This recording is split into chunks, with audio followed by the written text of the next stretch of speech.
One of the most perplexing aesthetic problems for the patient is where they have an amalgam tattoo in the maxillary anterior area.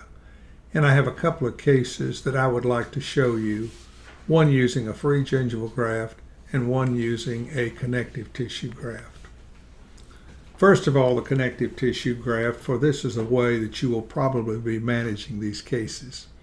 This is a 45-year-old female who was in a bicycle accident when she was 12, and the tooth had endodontics done, had a blunderbuss canal, and ultimately a retrograde amalgam was placed somewhere around age 14, and this amalgam tattoo had been present since that time.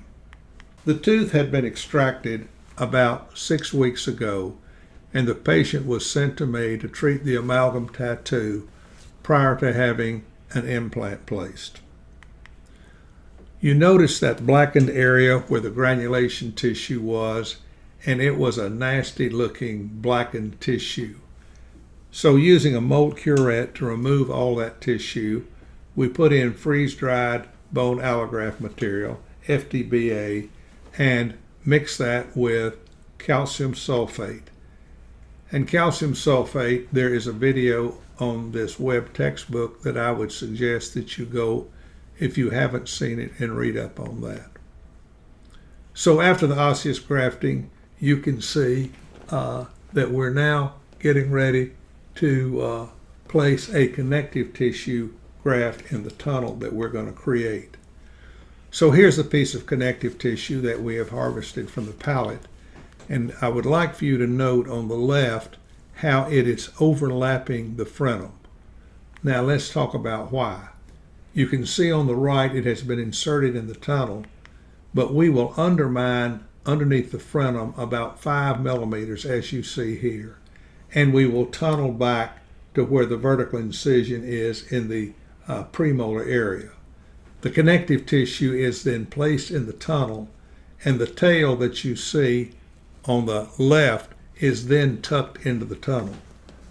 Now, you're not going to be able to get it 5 millimeters into the tunnel, but the greater the distance, the better the blood supply to the tail of the graft, and in all probability, we got it in about 3 millimeters.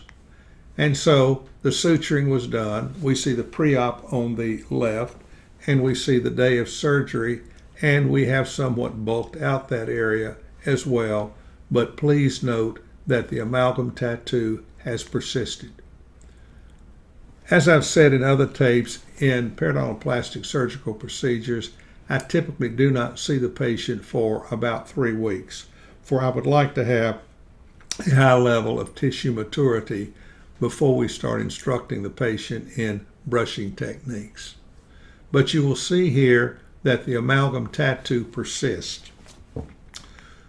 So the second surgery was done, and this is done anywhere from a month to 2 months later, and we did a gingivoplasty using the radiosurgery unit.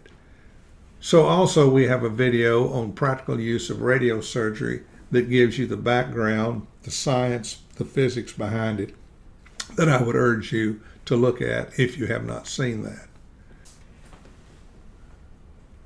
On the left, you will see the day of surgery, and on the right, we see 3 weeks post-surgery, and the amalgam tattoo is completely gone.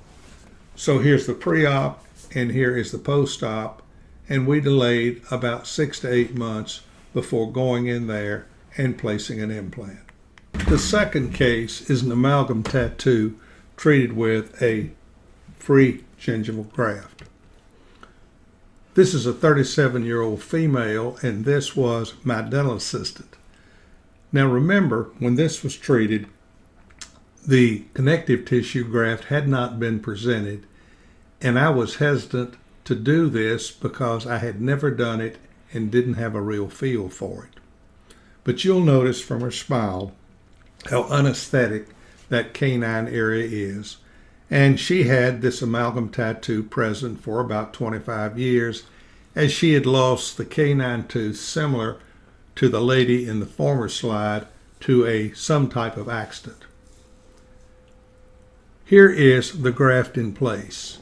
And you will see that we use the vertical strap sutures that I advocated in doing the free gingival graft, or as I prefer it, the epithelialized palatal graft, which I think is a more accurate term. But let me give you a little background and what went on at the time of surgery. You will see on the left, the tissue is somewhat gray, but remember this is coming from the inside.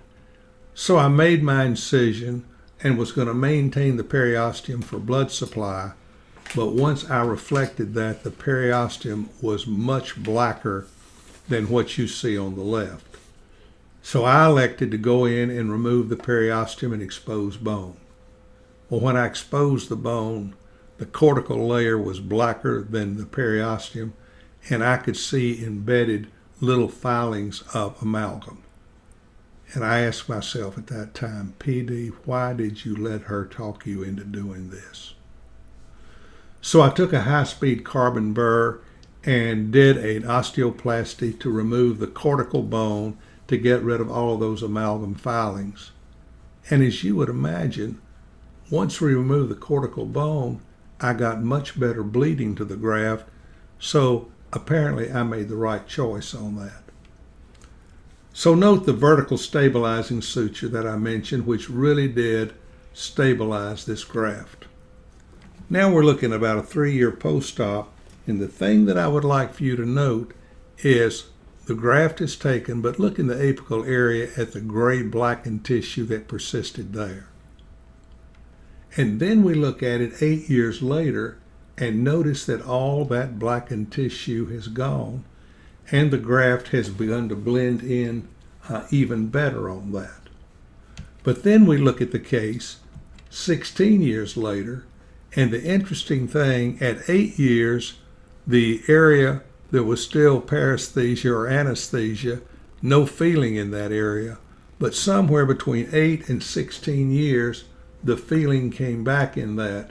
So that lets us know that nerve regeneration can take a long period of time.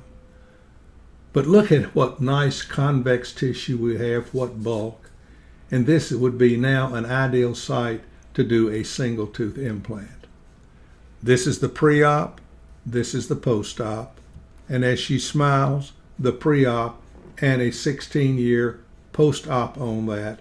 And notice how aesthetic that area is in the canine area.